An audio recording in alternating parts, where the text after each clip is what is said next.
Assalamualaikum, kembali bersama saya di dalam Sony Channel. Di dalam pertemuan kali ini saya akan menjelaskan bagaimana cara melakukan uji normalitas menggunakan Kolmogorov Smirnov. Ya, ada banyak model uji normalitas, jadi kali ini saya akan menerangkan uji normalitas dengan menggunakan Kolmogorov Smirnov. Ya, di dalam uji normalitas ini harus kita lakukan sebelum melakukan uji atau statistik dengan analisis mungkin seperti regresi. Jadi sebelum kita menggunakan statistik untuk menguji, ya, menganalisis data yang kita miliki, maka data tersebut harus kita uji apakah berdistribusi normal atau tidak. Dan uji normalitas ini dilakukan setelah kita mengambil data di lapangan. Beda dengan uji validitas dan reliabilitas. Kalau uji validitas dan reliabilitas dilakukan sebelum kita melakukan penelitian. Jadi kita menguji instrumennya dulu, apakah valid dan reliable tidak. Tapi dalam pertemuan kali ini, uji normalitas dilakukan setelah data kita dapatkan sebelum dianalisis dengan statistik regresi misalnya. Oke, apa itu uji normalitas? Sebelum saya praktekkan, ya, bagaimana cara melakukan uji normalitas dengan Kolmogorov-Smirnov ini dengan menggunakan SPSS. Saya akan bahas dulu apa itu uji normalitas. Uji normalitas ini merupakan suatu distribusi yang menunjukkan sebaran data yang seimbang. Sebagian besar data berada pada nilai tengah. Kalau di dalam grafik kita bisa lihat di PP plot itu sebaran nanti data itu berdistribusi mendekati garis. Ya, di garis itu tidak menjauh. Semakin dia menjauh dari garis, ya, maka dia bisa dikatakan data tidak normal nanti. Kita lihat hasilnya nanti. Oke, normalitas merupakan syarat keharusan, ya, dan pertama pada sebuah analisis statistik parametrik atau kita sebut sebagai statistik inferensial seperti model regresi misalnya. Jadi kalau nanti Anda dalam penelitian ingin menguji atau ingin menganalisis dengan menggunakan regresi, baik model regresi sederhana maupun berganda, maka harus dilakukan tahap uji normalitas dulu. Jadi tidak boleh langsung diuji dengan statistik regresi. Jadi datanya harus diuji normal atau tidak. Oke, kita lanjut. Kemudian di dalam uji normalitas itu mempunyai tujuan. Apa tujuannya? Tujuan daripada uji normalitas ini adalah untuk menguji apakah dalam model regresi yang akan kita lakukan uji regresi, variabel pengganggu atau residual ini memiliki distribusi normal atau tidak. Ya. Jika asumsi tersebut dilanggar, maka uji statistik, ya, model inferensial yaitu model regresi tadi menjadi tidak valid atau bias terutama untuk sampel yang kecil. Jadi harus dilakukan uji normalitas ini sebelum melakukan uji statistik regresi di dalam mengambil sebuah keputusan pada hasil uji normalitas Kolmogorov-Smirnov. Sebenarnya untuk membaca data output daripada SPSS nanti kita punya konsep dasar dalam mengambil keputusan. Konsep dasarnya seperti apa? Yang pertama, jika nilai signifikansi itu lebih besar dari 0,05, maka data penelitian berdistribusi normal. Kalau lebih besar, jadi signifikansinya kalau lebih besar. Yang kedua, jika nilai signifikansinya lebih kecil dari 0,05, maka data penelitian tidak berdistribusi normal. Ini jelas. Jadi di Kolmogorov-Smirnov ini dua alat ukurnya. Apakah nanti signifikansinya itu lebih besar atau lebih kecil? Nanti kita lihat hasil praktek kita.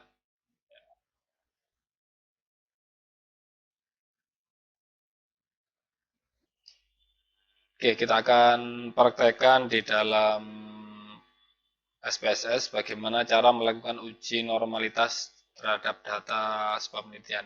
Ini adalah data tadi ya, data variabel X yaitu kepemimpinan profetik, kemudian variabel Y-nya kinerja.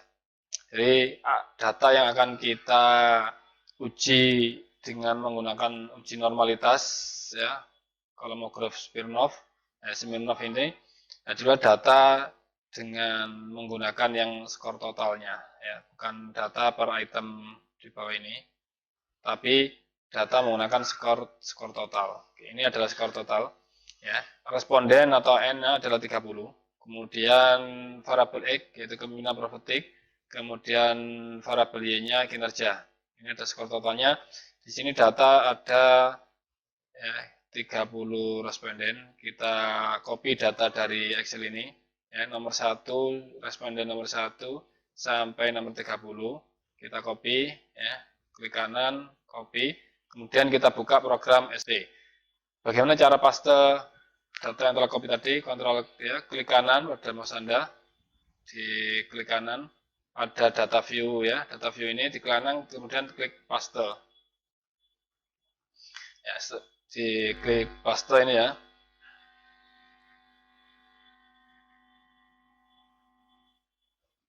Proses ini adalah data yang kita copy tadi. Oke, bagaimana cara merubah tampilan di sini? Anda klik variable view, kemudian dirubah. Ini adalah responden, Anda ganti dengan responden. Kemudian yang kolom kedua ini diganti dengan variable X. Kemudian yang ketiga kita ganti dengan Y. Yang perlu dirubah adalah di desimal. Desimalnya kita rubah menjadi 0, biar tidak muncul angka di bawah, di belakang titik. Oke, dirubah 0 ini, lihat, ya ini tidak ada lagi kok 0 di belakang titik ya. Kemudian label ini kita lihat X tadi apa? Kepemimpinan profetik. Ya. Kemudian yang Y-nya adalah kinerja. Oke, sudah kita rubah. Kemudian yang perlu dirubah adalah ini mungkin lainnya tidak dirubah tidak apa-apa, tapi kalau mau dirubah posisi di center biar nanti angkanya tampil di tengah ya. Kemudian di measurement ya, di measure ini pengukuran yang variable X-nya Anda ganti ke scale ya, di scale. Oke. Kita lihat tampilan di data view. Ya, ini respondennya 30 ya. Kemudian variable X dan variable Y. Oke, sebelum kita melakukan uji normalitas dengan lihat nilai signifikansinya, kita harus mencari nilai residunya ya, residualnya dicari dulu. Bagaimana cara mencari residual? Karena residual itulah yang akan kita uji nanti.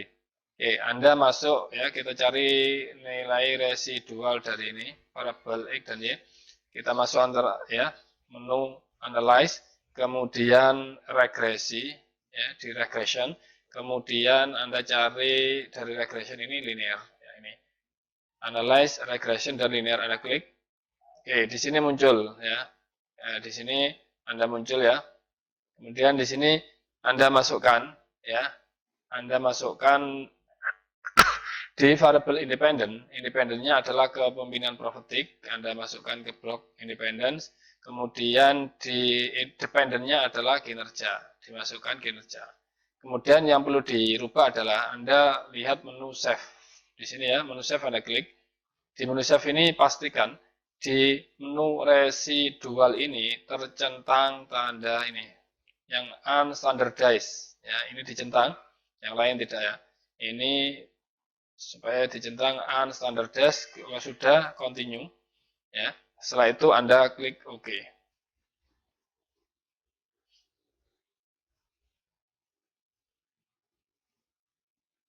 Nah, ini adalah hasil ya, mengolah untuk mencari residualnya. Bagaimana cara membaca nilai residual ini nanti Anda bisa lihat ya. Anda bisa lihat di dalam tutorial saya yang lain. Ini diabaikan saja, ini keluar karena kita tidak membahas ini. Kemudian Anda close saja, no.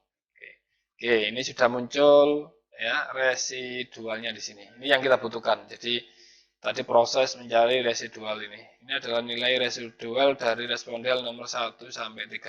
Oke, langkah berikutnya adalah kita uji normalitas. Kolmogorov Smirnov. Kita coba ya. Kolmogorov Smirnov ini caranya gimana? Prosesnya. Oke, Anda masuk analyze lagi. Kemudian masuk ke non parametric test ini di bawah. Kemudian Anda klik menu legacy dialog. Kemudian cari menu one sample KS atau singkatan dari Kolmogorov Smirnov. Anda setelah itu klik, ya diklik. Kemudian di sini Anda sudah dapatkan tadi nilai residualnya adalah ini. Ya, di sini Anda masukkan ke tes variable list-nya adalah ya, ini yang residual tadi, diklik ke atas. Ya, di ini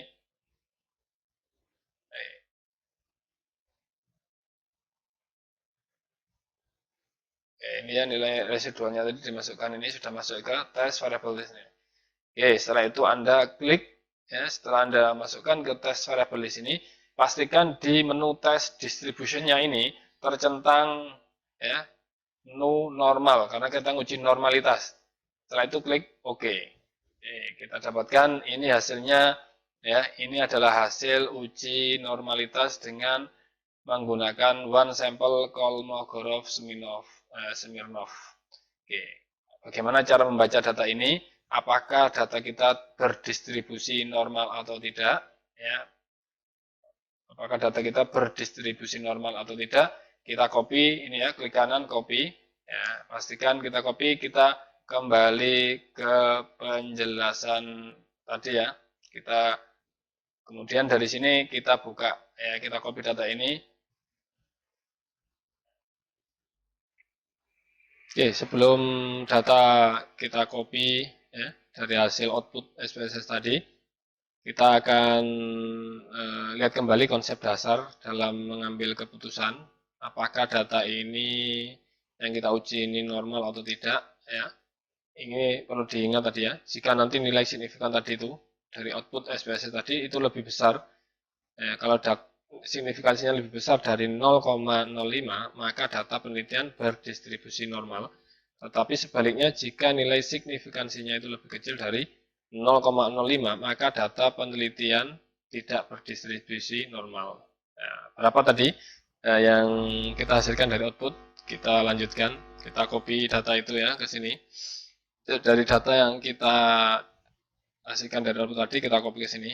Nah, ini adalah data hasil output di SPSS. Nah, bagaimana cara membacanya ini?